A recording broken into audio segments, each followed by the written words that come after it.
Hello, and welcome to the Culture Quest. We are but humble adventurers, and today we are going on a side quest, or a sword quest.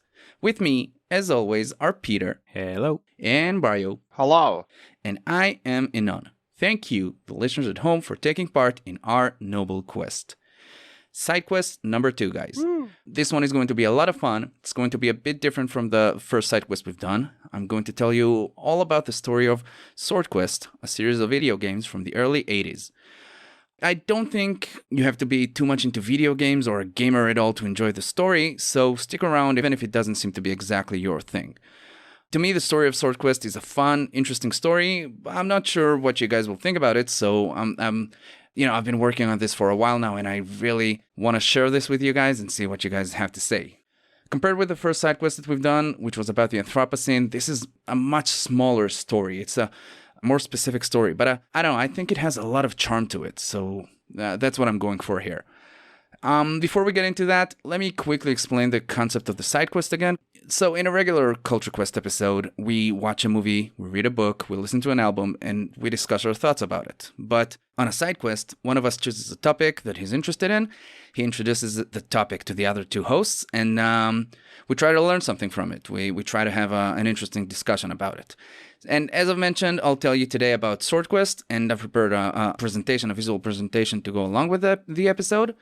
And you don't have to follow along with the presentation. The listeners at home, if you don't want to follow along, that's just fine. The episode will work just as well without it. But the visual aspect of the presentation is kind of fun, I think. And there's a few pictures that you might want to check out. So in the show notes, you'll find links to the presentation. There's a Google Slides version and a YouTube version. And I think that both of these should be accessible from any device that you may have. The good thing about side quests is that you don't need to do any prep for them. And when I say you, I mean us as the the willing subjects and also the listener. So it's a kind of good one. I mean, you don't have to do anything except for obviously, cultivate the life that you're going to live and sort of become the mass of cells that you are that is capable of listening and hearing and understanding. But nothing specifically like going out and purchasing a DVD. It's more just continue. So now you've made it to the podcast. Now you don't have to do any more prep. You can stop creating white blood cells because you've made it. You're done.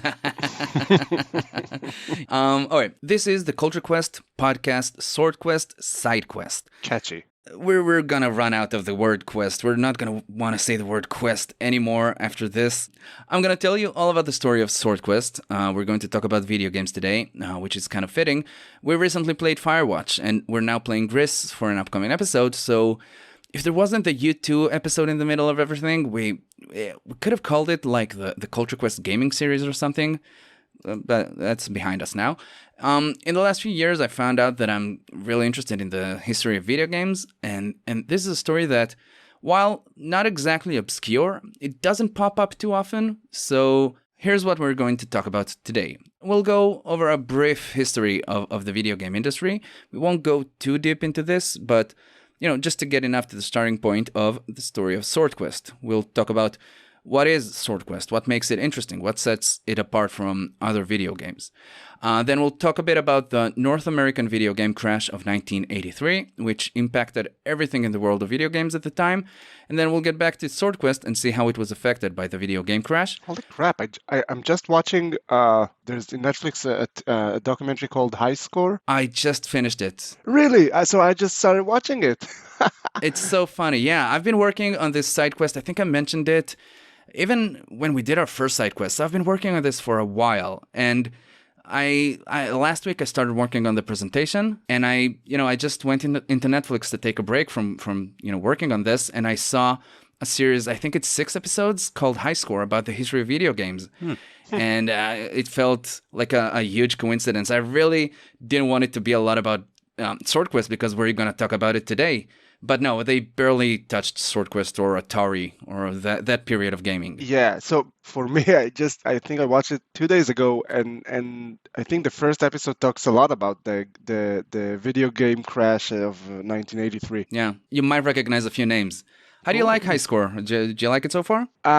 Yes. But I just finished another documentary on Netflix called "The Toys That Made Us," which is just excellent. I Really? really enjoyed it, and so I think for at least for now, I'm in the second episode of High Score, but at least for now, the Toys That Made Us is better. I like High Score, but it feels a bit like it's made by amateurs a bit. The texts aren't great. Yeah, so Oof. that's what you get with the Toys That Made Us. It feels really well thought Cool. through. Yeah. Okay, so let's do a quick review of how video games, arcades, and home consoles became big in the 70s, mostly, to kind of set the scene.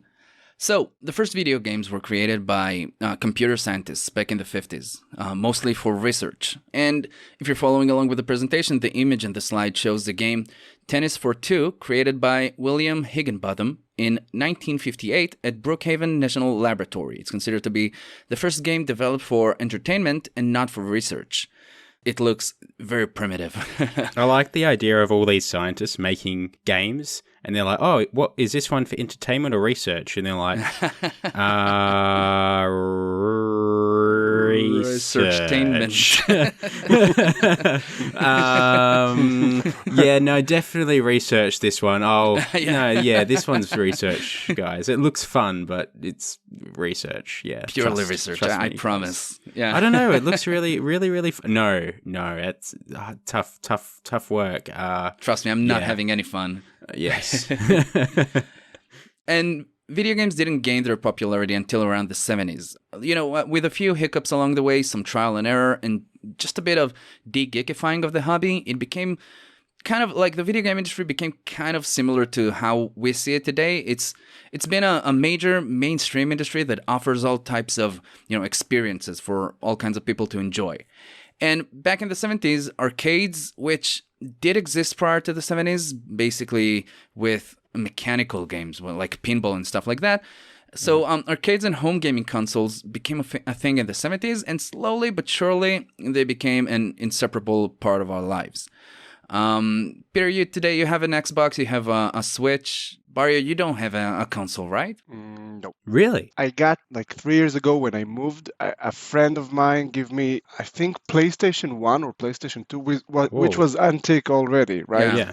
And I think it's still in storage. Oh, really? I've Jeez. never even plugged it in. What, have you ever been a video game guy, or? I think the reason I don't remember my teenage years is because I played video games, but mostly like in a very excessive form. Okay. But first, like there weren't really good video games. Like I played a lot of Worms. Do you know Worms? Worms World Party? I love it. I have heard of it, yeah. 2D strategy It's an game? amazing game, but it's not going anywhere. It's just like this worms shooting at each other. Very fun, but I don't know. It doesn't have this big plot or No, it's a series of or- matches, kind of. Like every Yeah. match is a few minutes. yeah. It's a turn-based, and like you would assume if you get if you get addicted to some video game, it will be a better one. It's kind of like getting addicted to pillows. Like it's nice, but if you're getting addicted, get addicted to something that's a bit more exciting.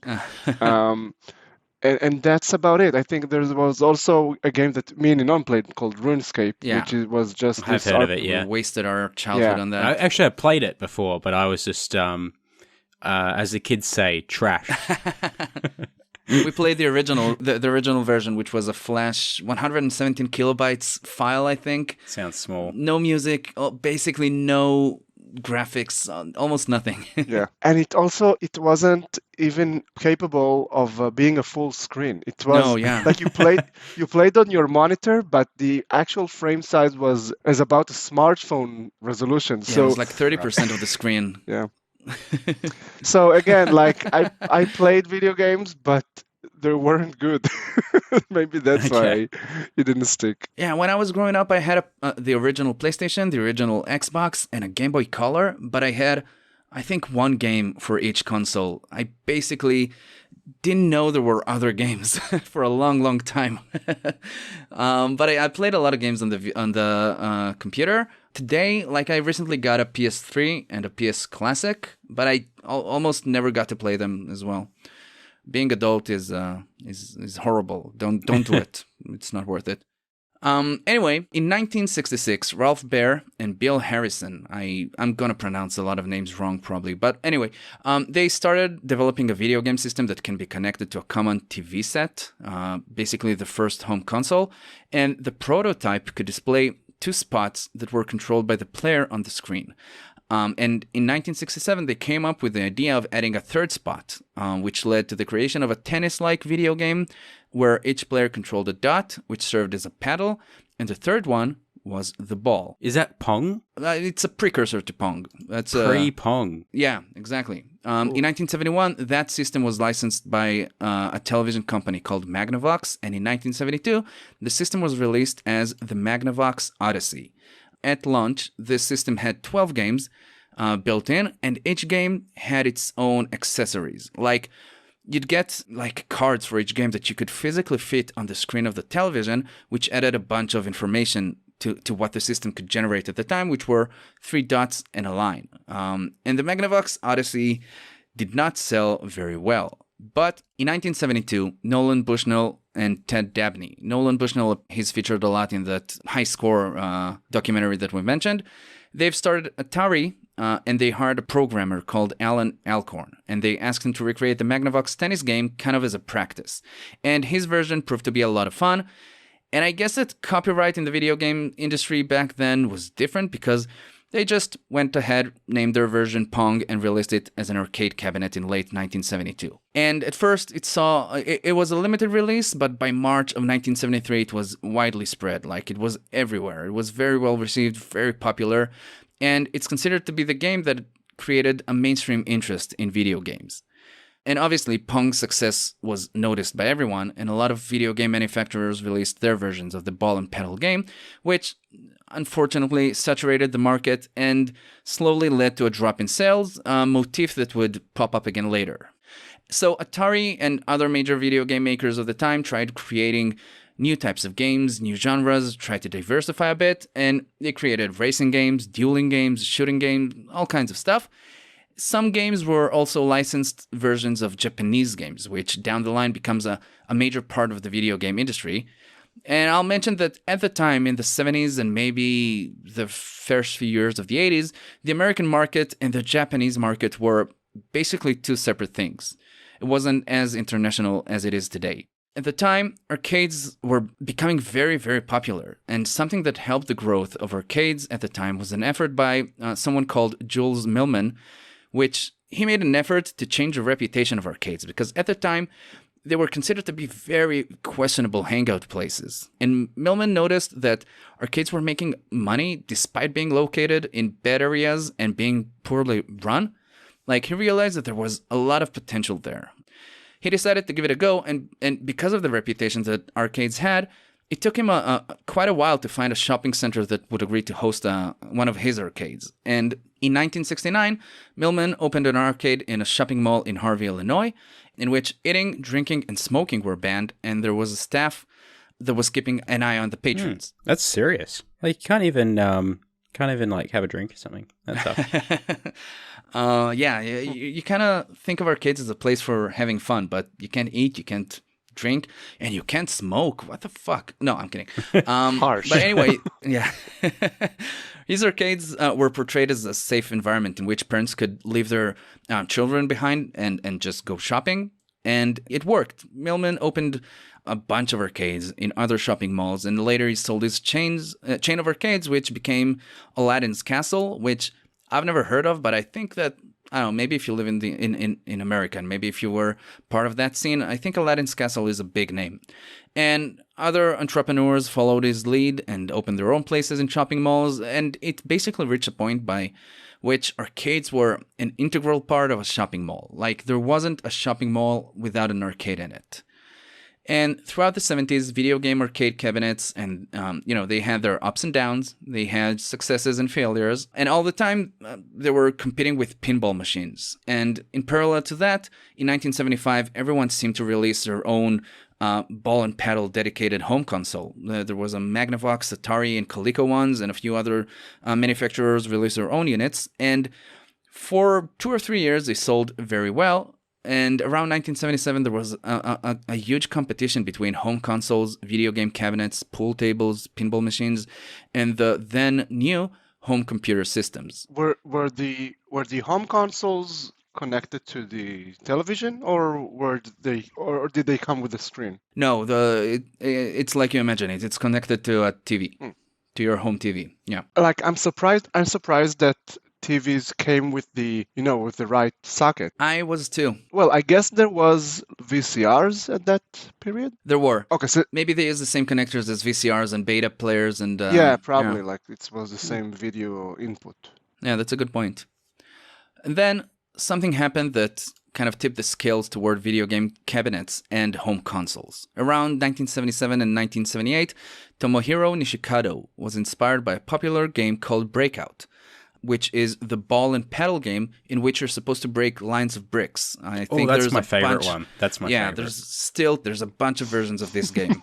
That's legitimately up there with GTA and like Mario and Peter, what do you like? Like just the pure heroine of Breakout. of breaking walls.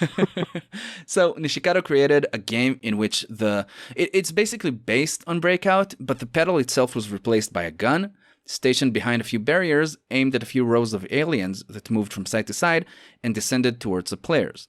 That game was Space Invaders, and it was a giant success, both in Japan and in America. And in North America, that game was licensed by Atari, and they released a video game cabinet version of the game, which was very popular. And they also put the game on a cartridge, which meant that you could actually buy the game and play it at home.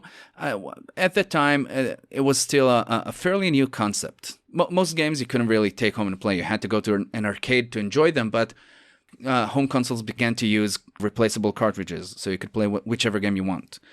And the success of Space Invaders led Atari to try a new, it made them want to try new and fun things, which leads us to the story of Swordquest. Dun dun dun.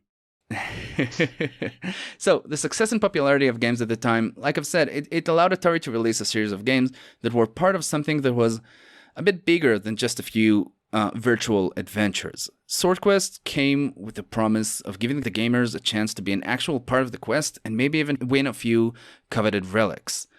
Swordquest was a series of games for the Atari 2600 console, a series that was initially supposed to include 4 games: Earthworld, Fireworld, Waterworld, and Airworld. And the promotion campaign that came along with these games made them appear as if they were like a real-life quest, something that you can actually take part in, which is what made these games kind of stand out. They were part of a competition in which everyone could participate, and the prizes worth amounts to $150,000 of 1983 dollars. Today, it's almost $500,000, or just over $500,000. Oh. Yeah. This is like Ready Player One, isn't it? I just watched Ready Player One, and I think that the prize, if you find the Easter egg, is $500 billion, which is a bit more. Slightly more, yeah. Yeah, just a few orders of magnitude. So by buying and playing each of the Swordquest games, you could possibly enter into a competition with a prize that is worth $25,000, and the winner of each of these competitions would be automatically entered into a grand competition, like a grand finale, with a prize of $50,000. All of this is combined to be $150,000. Like I said, the series was planned to include 4 games, each accompanied by a comic book printed by DC. Each game and its accompanying comic book were based on a different kind of spiritual system. Like Earthworld was based on the zodiac signs, Fireworld was based on the Kabbalah tree of life, Waterworld was based on the Indian chakra system, and Airworld was supposed to be based on the I Ching or I Ching, a Chinese book of changes, which I never heard about. The comic book that accompanies each of the games tells a story that is related to what you do in the game. And the keywords that are needed to enter the competition are hidden in the comic book. And the hints to help you in finding the keywords are hidden in the game. For example, let's take a look at Earthworld, which was the first game to be released in the series. The Earthworld game featured 12 rooms that look exactly the same. Each room is just a square, and it has 4 doors, one for each direction. And you can distinguish between the rooms only by their color and the color wheel that is in the manual. And then you move from room to room, and some of the rooms also had minigames that you had to complete. But basically, your main mission was to pick up or leave behind items that you find. There are 16 items. 8 of the items have a certain effect on the game. Like, there's a key which allows you to travel across the circular rooms and not just around them. The cloak of invisibility or the leather armor help you with some of the minigames, and the shoes of stealth turn off the sound made by your footsteps. So other than that, it doesn't have any effect on the game, really. And the other items, they don't really do anything, but they are needed to get the hints. And I have to say, like, the way that the game looks and plays, if you're looking at the images that I'm showing on the screen, it's all very simple compared to today. I think the fact that it's so simple, but the games and the comics and the competitions are so ambitious, that's part of the charm, in my opinion. Because, like, when I first heard about the game, I pictured something much more elaborate than that in terms of the gaming experience. But the fact that it's just such a small game, I don't know, makes the story even better for me. So, by placing the items in the correct rooms and in the correct orders, you get hints. And the hints are like special rainbow-colored screens that display 2 numbers. And these numbers would refer you to a specific page and panel in the accompanying comic book. What is the, like, how do you know what's the right item to the right room? Actually, I don't have any idea. Like, I watched a gameplay of the game, and I played it myself a bit. You can still play the games today on Steam. And I really don't know. Like, I watched someone playing it as kind of a guide for other players. And, like, he takes the Shoes of Stealth, goes up 3 rooms, puts the Shoes of Stealth in that room, goes 1 room to the right, picks up the dagger, goes 5 rooms downwards. I really don't know how you're supposed to know. This is what it's like when I play any video game. I think it could literally take days to solve it. But once you know the correct order, it's like 20, 25 minutes to do the whole game. It's really not that long. And that's a good question, though, Barry. I didn't think of that. Once you place the correct items, you get 2 numbers that refer you to a specific page and panel in the comic book. And some of the hints that you get, like, there's more than the number of hints that you're supposed to have to really get into the competition, which we'll get to in a second. But some of the hints lead to unknown answers. Like, the manual mentions that some hints refer to other games in the series, or maybe to something that it will be required for the final puzzle. So in Earthworld, you can find 10 hints, which would lead you to finding 10 words hidden in the comics. As you can see, there's one right here, Spire. Can you see that in the wall of the tower that they're jumping off of? I reckon if you were, like, really smart, you could just read the comic book and maybe you'd be able to get the hints. Once you know what you're looking for, these are not too well hidden. You can find them fairly easily. There are 10 words hidden. These words are Spire, which is pictured here. There's Search. There's There's Quest, which you can see right here. Espied, Tower, which is right here on this little cliff wall. There's Talisman, Gold, and Found. And the game included a form with instructions as to how to enter the competition. And according to that form, only 5 of the hidden words make up the answer that is needed to enter the tournament. It also tells you that there's another clue in the comic. And by noticing a clue in the first page of the comic, you can figure out which words were relevant. The clue is prime numbers. It's kind of hard to see in this image, but there's a poem in the first page of the comic in this kind of red font, and 2 words, prime and number, are pinkish. Again, it's kind of hard to see. But then, if you take the words that are, that their character length is a prime number, and you write them on this entry form and set it to Atari, if you send the correct 5 words, you would be entered into the competition. And something which Atari did, which I think is really cool, but I don't know, is that if you send them the form with your answer and had at least 1 word correct, they would email you. I don't think they would email you. They would mail you back. They'd just get your Apple ID and then they would, pay you something. They would mail you back an official Atari Swordquest Challenge Certificate of Merit that had 3 possible levels of rating based on how many answers you got right. Basically, the first level is if you got 1 or 2 words correct. The second is 3 or 4. And, if you get 5 words correct, you'd get the Certificate of Merit. and you take part in the competition. I was kind of hoping you'd get like a cool beach chair or something like that. But that would have been I guess cool. if you've actually if you've actually mailed it in, it's hard. If you've actually mailed it in, you probably are the kind of person that would want like the certificate of appreciation or something like that. So you're already down the rabbit hole by that point. Yeah, I wonder how many people framed those and still have them. They should be tracked and on a list. Oh, yeah. That could well, they are actually on a list. Yeah, somewhere. So halfway there, guys. Yeah. As far as I know, the other games in the series were quite similar in terms of gameplay. I think they had different minigames, and I don't know, I think that the hints worked in sort of the same way. Kind of, you get numbers, you're referred to the comic, and you find hidden clues. And according to the form included with Earthworld, the contestants' travel expenses, meals, and lodgings were all covered by Atari. Oh, wow. And if the contestant was under 18, Atari will also pay for an accompanying parent or guardian. They really went all in. I think this shows how ambitious the whole thing was. And one last thing before we move on, I thought at first that this is wildly ambitious, like maybe a bit over the top, and that setting everything up and giving away all the prizes that we'll get to in a second must have been a huge waste of money, but I guess it worked because Earthworld, the first game, sold 500,000 copies. Holy crap. I think $35 each, so yeah, I think it That's worked. pretty good. It worked out for them, yeah. Anyway, the Earthworld competition included playing a modified version of the game. You had 90 minutes to play the game, and the first player to finish the game was crowned the winner. That sounds intense. Yeah, let's talk about the prizes, which is maybe the most fun part in this story. So, the prize for the Earthworld competition was the Talisman of Penultimate Truth. An 18-karat solid gold disc studded with 12 diamonds and the birthstone of the 12 zodiac signs bearing a miniature white gold sword. Wow. This is where it gets kind of wild. Yeah, I mean that's something to go to a ball with. and that kind of misses the audience of the game, I think.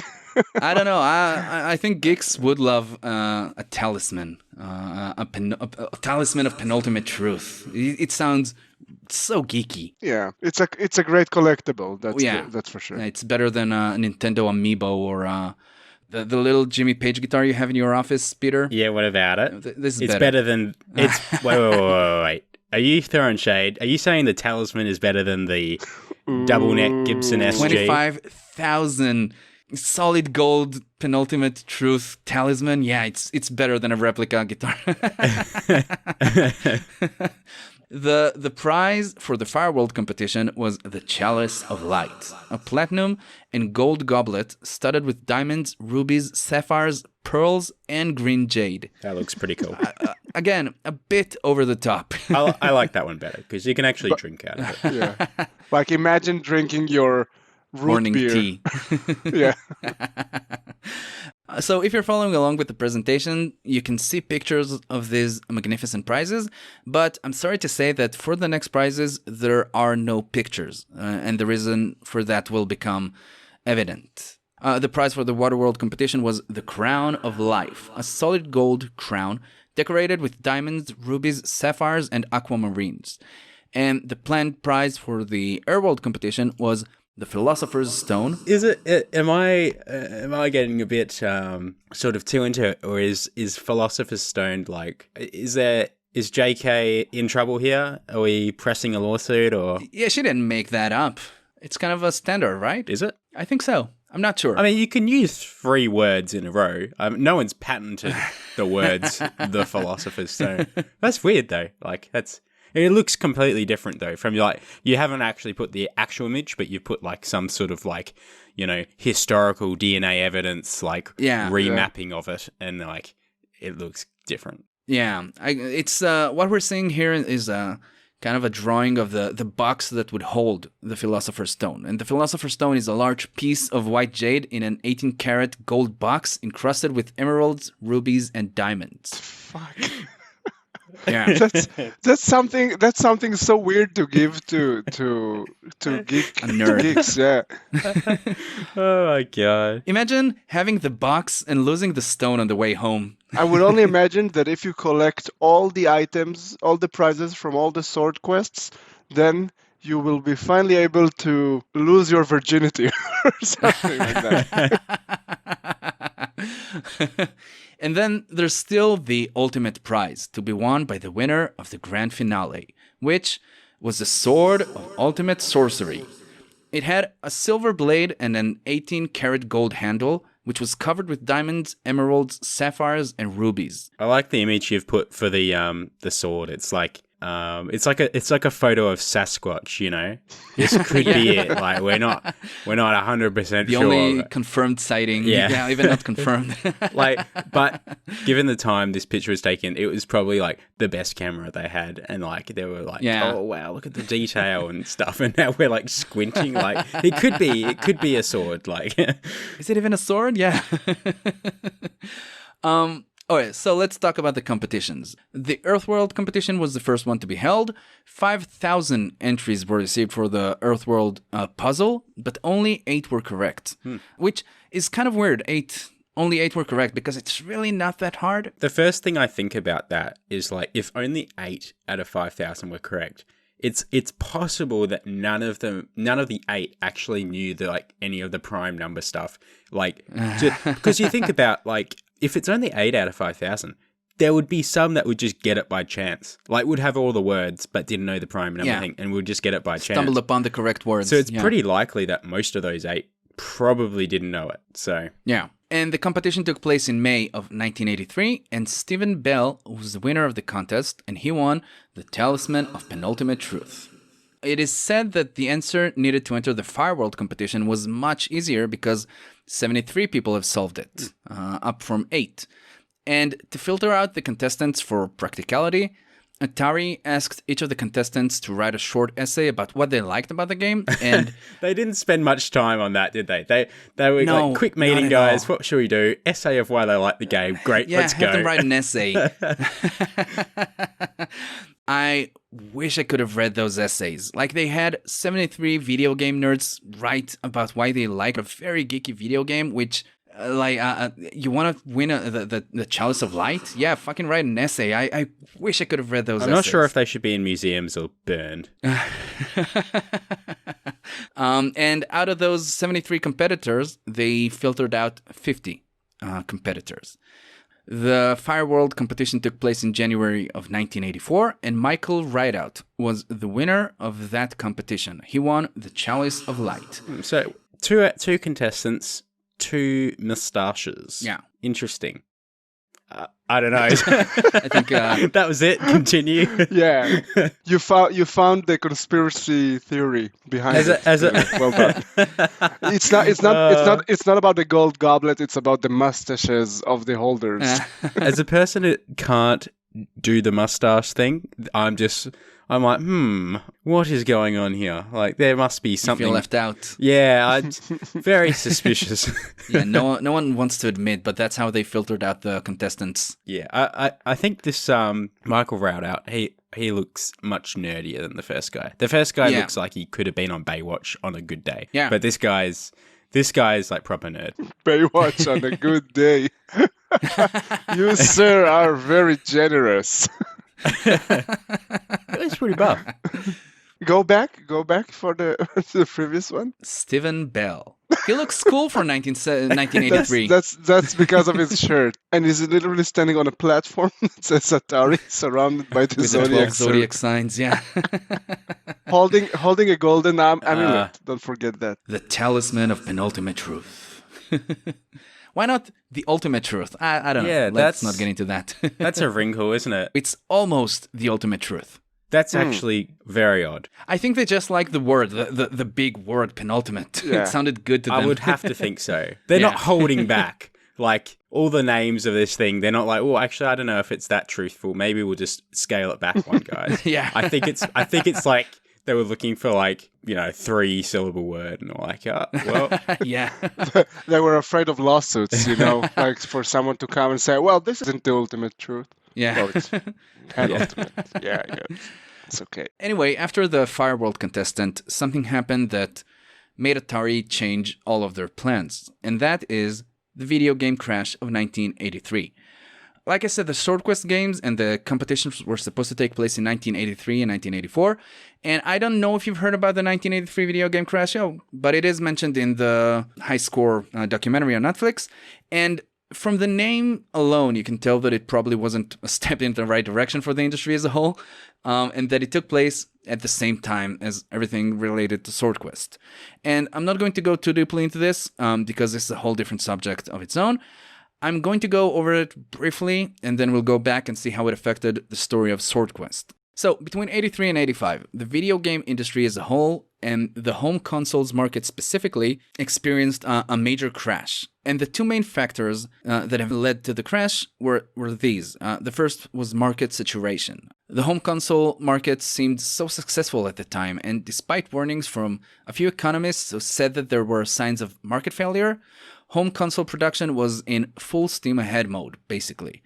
As far as I've read, in 1983, demand was up by 100% from 1982, but manufacturing was up by 175%, and that's just not a viable strategy. And the second factor was the fact that personal computers were becoming popular and relatively cheap at the time.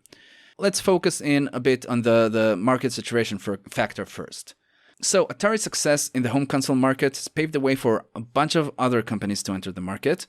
And unlike today, back then, each console manufacturer would also create the game for its own system. So, it's as if only Sony would make games for the PS, and only Microsoft would make games for the Xbox. And Blizzard, Ubisoft, Capcom, EA, none of these would really exist. And that changed in 1979 when 4 programmers from Atari decided to leave the company and start a new company called Activision. Hey, I've heard of that. Yeah, I must have played a bunch of their games, especially when I was younger. I remember having, like, most of the games had, the Activision logo on the startup screen. Anyway, the programmers left Atari and started Activision, mostly because they weren't credited for their work and they weren't paid based on the sales of the games. And Atari was owned by Warner Communications at the time, and the programmers wanted to be treated like creators from other Warner Communications branches. They wanted to be paid like musicians, like directors, like actors. They basically wanted to be compensated for their work, which I think makes sense. And Activision's programmers had experience with the Atari 2600 console, so they created, manufactured, and sold games that would work on that system. And naturally, Atari tried to legally block Activision's products from reaching the market, but long story short, in 1982, Atari had to settle, and Activision in return had agreed to pay royalties on games they were selling. And this opened the door for third-party game development, which obviously led to a massive boom in third-party game developers. A lot of companies wanted to recreate Activision's success by developing and selling games for Atari's consoles and any other console that was on the market. It was much easier to develop games for a console that was already in stores than develop a whole new thing and create games for that as well. But the lack of experience in programming and the fact that they were rushing game development in an attempt to grab market share, many of those games were of very low quality, and the market was being wildly flooded with awful games. And stores were flooded with physical products and couldn't find enough space to display or store all of the games or the different consoles, and they couldn't sell them, so they tried returning them to the publishers. And the publishers couldn't replace the products or refund the retailers, and many of the publishers had to fold. And games that were brand new and initially sold for $35 were sold at discount prices at around $5, which is a seventh of the original price. And Atari's share of the cartridge game market has dropped from 75% in 81 to 40% in 82.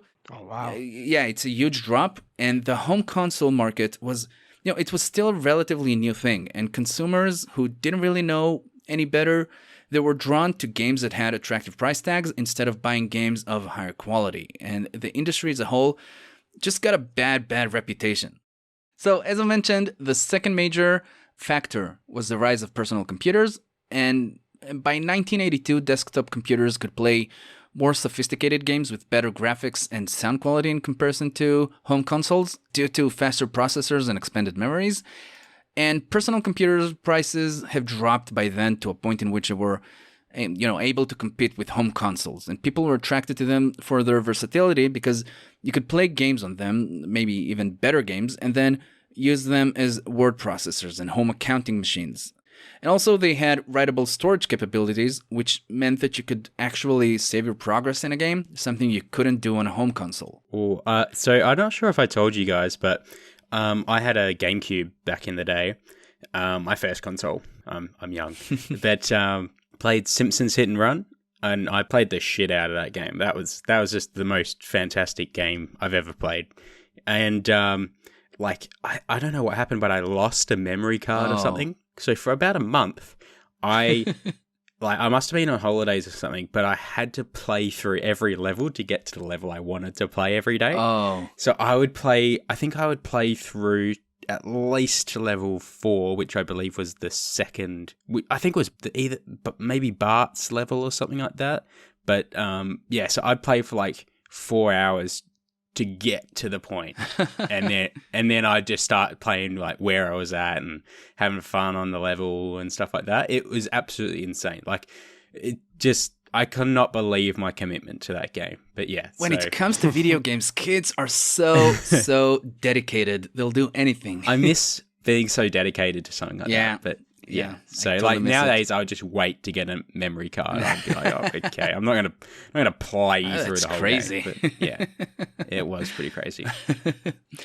So anyway, at that time, revenues in the home console market dropped from $3.2 billion in 1983 to $100,000 in 1985, which is just under 97%. It's a wild drop. That's amazing.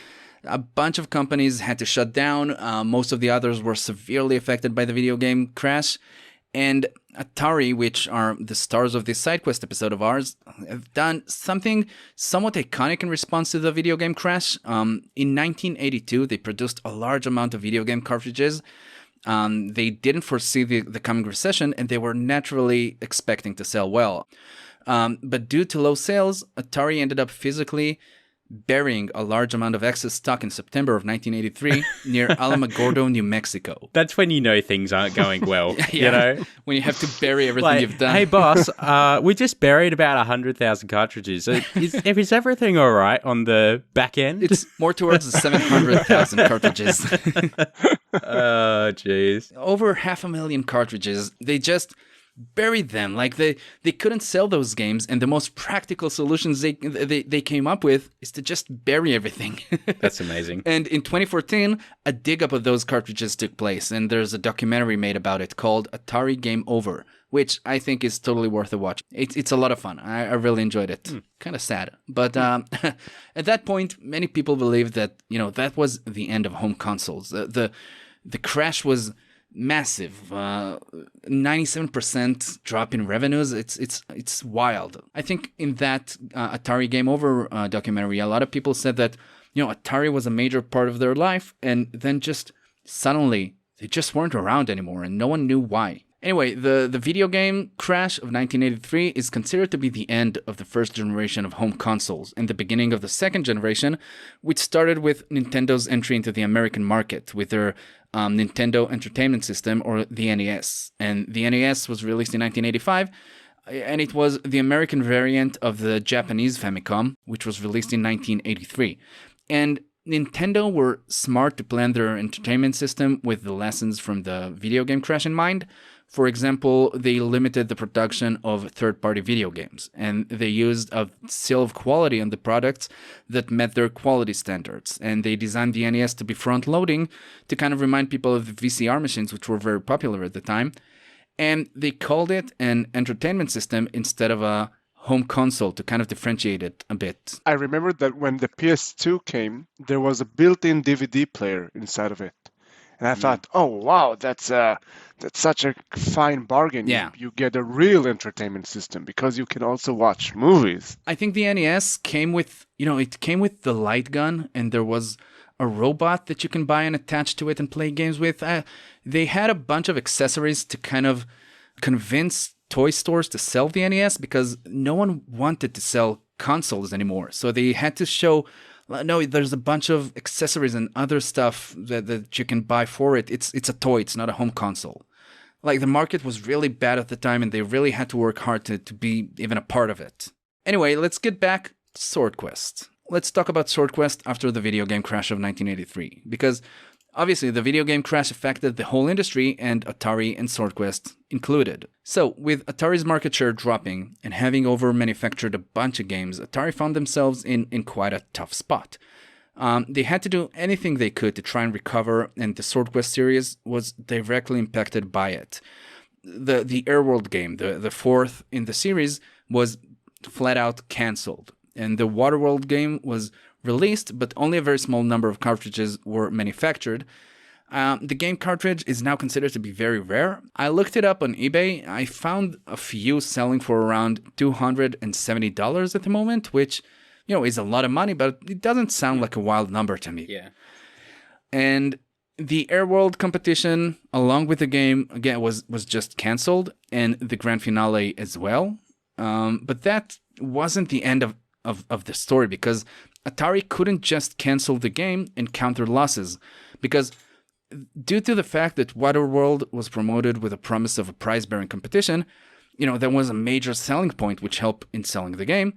Atari were legally required to hold the contest. Also, they were still required to at least compensate the early winners, as they were promised a place in the grand final competition. And Stephen Bell and Michael Rideout, which were the winners of the first two competitions, they were awarded with a compensation prize, $15,000, and Atari 7800, which was, at the time, Atari's upcoming system. And to save as much money as they could, Atari only accepted answers for the Waterworld puzzle from people who were members of the game's fan club. And still, most of those were told that they just didn't qualify. It is said that Atari held a secret contest with the qualifying members of the club, and the Crown of Life is... There's a rumor that it was awarded, but the winner was asked to remain anonymous. And I'll note that Atari might have not awarded the winner the crown itself. They could have awarded the winner with a cash prize of an equal worth. So we don't really know what took place there. Now, because the first two prizes were definitely real, and they were actually given out, a lot of people assumed that the last three prizes were already manufactured as well. And also, there were eyewitnesses that claimed to have seen the Philosopher's Stone and the Sword of Ultimate Sorcery. Oh, this is getting very Sasquatchy. Yeah. They were supposedly, the sword and the stone were supposedly on display during the earlier competitions. It is very Sasquatchy. So obviously, a lot of people are interested in knowing where are all the prizes today. And the first prize, the Talisman of Penultimate Truth, is going to be disappointing. Stephen Bell, the guy who won the first competition, the rumor says that he's melted down the talisman and sold it for its value, which is kind of really disappointing, I think. It is said that Bell kept the small sword that was attached to the talisman. Kind of sad. And the second prize, the Chalice of Light, is confirmed as of 2017 to still be in the possession of Rideout, the winner of the Fireworld competition. It was confirmed that he keeps it in a safety deposit box to this day. I'm proud of him. Good work. And the fate of the Crown of Life is unknown. As I've mentioned, it was either awarded to the winner of the Waterworld contest, which is anonymous, or kept with the Philosopher's Stone and the Sword of Ultimate Sorcery. Because technically, the prizes that weren't given out, if they were ever made, were the property of Warner Communications, the company that owned Atari. And some believe that Warner returned the prizes to Franklin Mint, who manufactured them. And, there are rumors that this is indeed what happened and that they were melted to be reused and they're non-existent today. But there's another rumor that is believed to be less probable, but in a way much more attractive, that says that Jack Tramiel, the owner of Commodore International, who bought Atari in 1984, kept the prizes for himself. These rumors are based on the fact that some members of the Atari staff said that they saw a sword that looks similar to the Sword of Ultimate Sorcery mounted on Tramel's living room wall. And if Tramiel had the sword, it's probable that he also kept the stone and the crown. Kurt Vendel, an Atari historian, thinks that it's very unlikely that Tramiel kept the sword or the other prizes. He also said that the sword in Tramel's home was a Tramel family heirloom and that it has nothing to do with the Atari games. And let's talk about Swordquest today. Today, the story is not wildly known, as I've mentioned. I'm very interested in the history of the video game industry, and it took me a while to stumble upon this story. Like, I think that today, I might be wrong, but I think that most people are interested in everything that came after the NES was released in America, with Mario and Zelda and all that other stuff. But Swordquest is still out there technically. You can play the Swordquest games today and a bunch of other Atari games by buying the Atari Vault. This is not a promotion or of any sort. We don't make commission off it here at the Culture not Quest. At all. As far as we know. Yeah, maybe one day.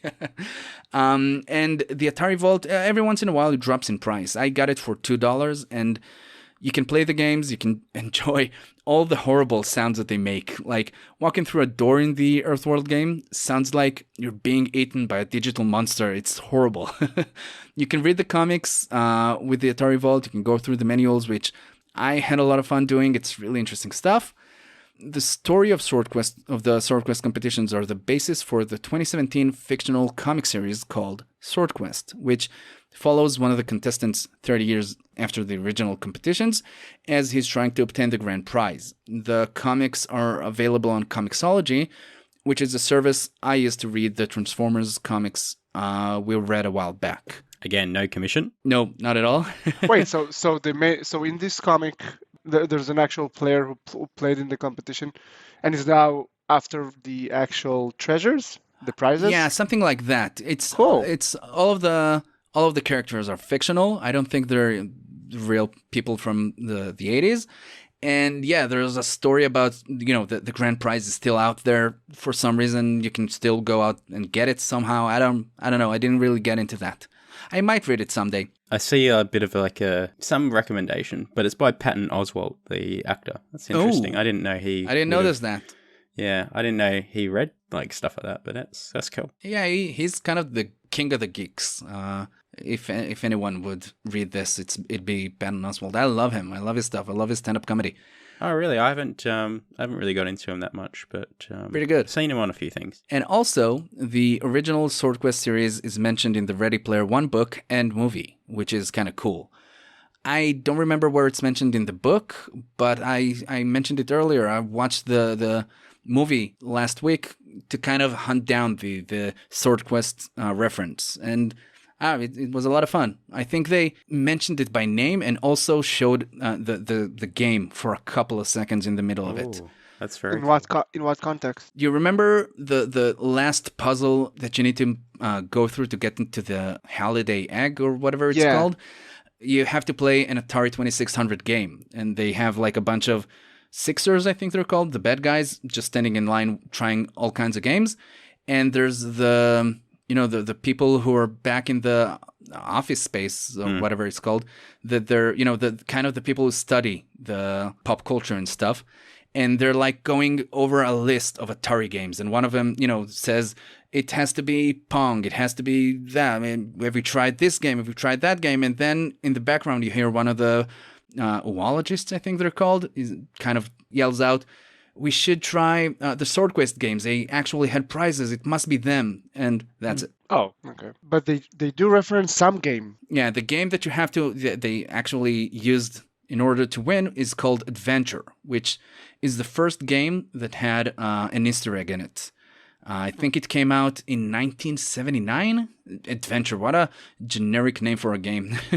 And if you go through an invisible wall with an invisible dot that you pick up at some point, you get to a screen with the name of the creator of the game. Because, like I said, they weren't credited. The name of the creator of the game didn't go out with the game. There wasn't a credit scene at the end of the game. Just kind of weird. So he literally hid his name in the game. Let's talk about a few conclusions and thoughts. Well, I guess Ready Player One is as closest as it gets, but it's surprising that there isn't a movie specifically about those Swordquest treasures. I mean, it sounds like a real, like a quest in real life. I would imagine that all those items can open a portal, and then, I don't know. It could be a lot of fun to do something like that today, like a movie about something like that with a bunch of adventures in the way, because, technology is much better today. The competitions that Atari or whatever company could come up with today could be much more fun. Especially because, like, with this lockdown and stuff like that, that would be awesome to have, like, an online, like, global thing. Everyone's, like, talking about it. Like the World Cup or something like that. World Cup. Yeah, that could be a lot of fun. But something general, not like Call of Duty championships or anything like that. Just something very cool, yeah. I have to say, as far, like, I've read about this for a while now. I've watched a bunch of videos or documentaries about the period of time in the gaming industry. And I kind of wonder what the video game industry would have looked like if the video game crash was avoided. And I don't know, I kind of imagine that if all of the Swordquest competitions would have been held, like it would have become a major name in video games, right? Because they're giving out all the prizes and the sword and 5 different competitions with a lot of people participating. I don't know. I really would have liked to see how the video game industry would have looked like with that occurring. Yeah. And I don't know, I'm not sure if there's a lot to take away from this story. Like, I mentioned it at the beginning, it's not like the story about the Anthropocene with a bunch of philosophy and smaller topics to discuss within it. But here, I don't know, of course there's the nothing lasts forever or don't put all your eggs in one basket lesson. But I don't know, other than that, I can't think of too much I'll take from this. It's just a fun story that I enjoyed reading about. And the fun I had was more than enough to have been worth my time. Like, I don't think that every story has to have a huge lesson behind it. And it's kind of interesting to compare that period of time to today because, I don't know, I think it all took place when the video game industry was still really new and kind of unstable or untested. Like today, video game consoles are a huge market. And, home consoles today are still, in a way, weaker machines in comparison with desktop computers, and they don't offer the some of the extra functionality that computers offer. But maybe just because of that, people buy consoles, a lot of consoles. Like you don't have to know how to operate them; they just work most of the time flawlessly. And also, not only are home consoles a huge market, major events are being held around video games and esports around the world. Like, there's a lot of stuff going on. Now that you say it, Peter, I kind of wish there was one big global competition to take part in. But I don't know, maybe one day. I don't know. I guess back then, in 92, 93, when Swordquest took place and the video game crash took place, the industry just wasn't as stable as it is today. Like, there were still mistakes to make and growing pains to go through. And Swordquest maybe just happened in the wrong time. I don't know. How are you guys feeling about the PS5 and the Xbox Series X, is it called? I don't know what they're calling it anymore. They've screwed up the names there. When they went from 360 to 1. Yeah, and then 1X and 1S, and now it's Series X and Series S or something. I don't know.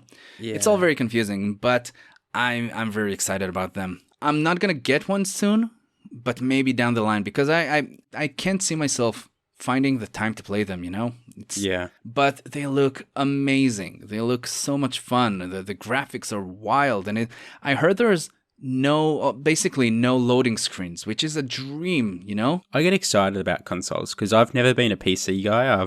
I always like consoles just being for games, because I spend a lot of time on the computer at work, and I just want to I still like to play video games, but I'd rather go and play with an interesting controller and sort of the interface, the user experience. They're literally game machines. They are, yeah. And I've always enjoyed that. And I think I will probably, I'd say I almost definitely will get one, but I'm not going to get one until I find a game that I really want, this is a bit of the consumerism stuff that I'm sort of getting into, or, the minimalism thing, but I might wait till there's a game coming out in 2021 about Harry Potter, and that's probably really?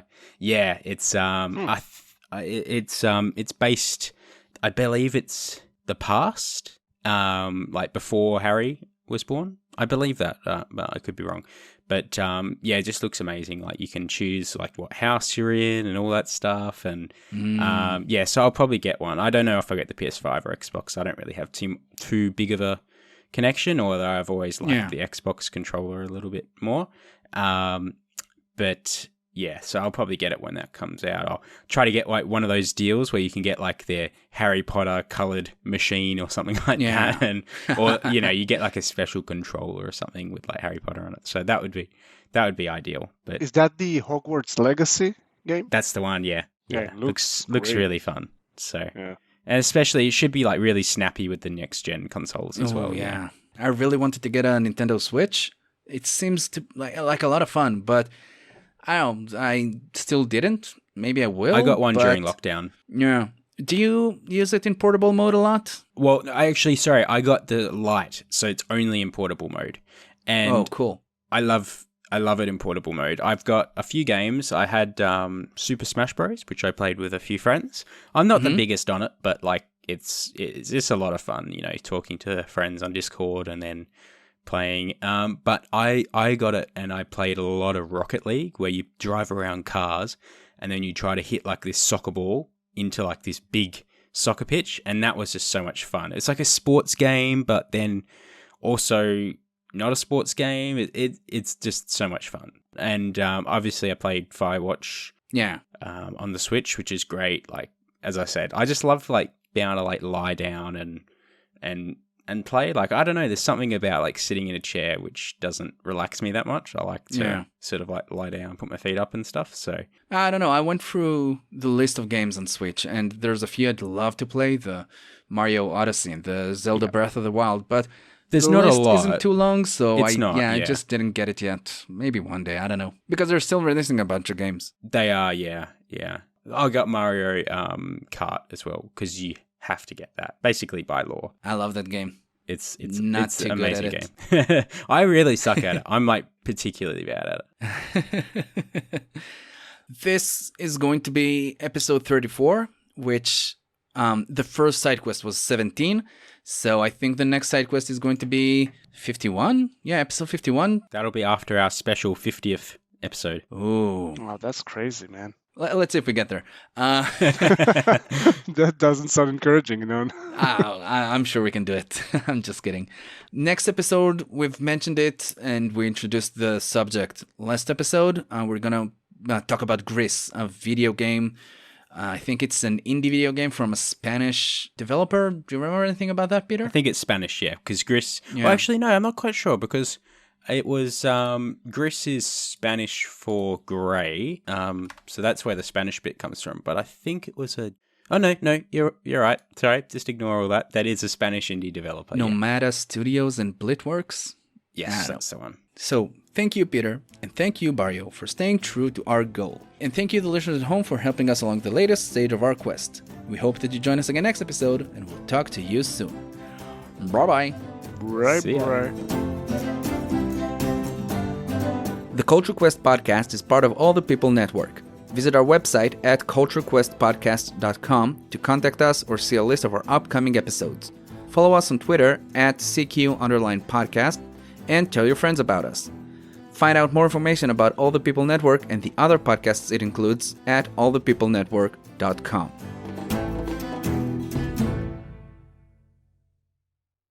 Thanks for listening to today's episode. I just wanted to bring to everyone's attention all those people that are currently stuck without their phone and are forced to continue listening to this unless they pause it and then have to contemplate, the state of their life and other things. So you'll probably just continue listening.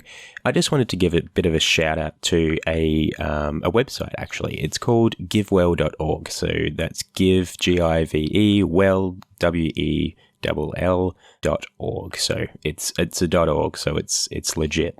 And basically they're the authority on who is worth giving money to in terms of charity. So obviously we'll give money to friends and family if they fall on hard times. But if you are thinking about giving large sums of money to charities, it's definitely best to do your research, because a lot of people just give away money and want to feel good, but it's also good to think of it as an investment and how you can do the most good. So it's not asking you to give away more money, but it's asking you to give the money away in a responsible way. And basically, they've just authorized 8 charities. So out of all the, I want to say hundreds of thousands of charities, might be a bit lower, but they've authorized only 8. And I think it's really good to just scan through the list and see if you can consider donating to these charities. So I think that would be good if we can all sort of band together during these tough times. At the moment it's COVID, but that will change and we're all going to need to support everyone. So this is probably one of the best evidence-based ways to do that. So yeah, so definitely hop on to givewell.org if you're considering, and hopefully those charities are like tax deductible or something in your country, which would be in your best interest. So anyway, this is not formal advice, but it's just a good place to go. Thank you. Have you ever been reading through a stack of comics and thought, maybe I should see what this Arkham Asylum game is all about? Or been playing Marvel vs. Capcom and felt like you were at a real disadvantage since you didn't know who half the characters were? Well, Play Comics is the show for you. I'm Chris, and each episode we take a look at video games based on comic properties and how well they stick to that source material. So whether you know the comics and want to know how all these games work, or you know the games and want to find out where all this craziness came from, go check out Play Comics at playcomics.com or wherever you find your favorite podcasts.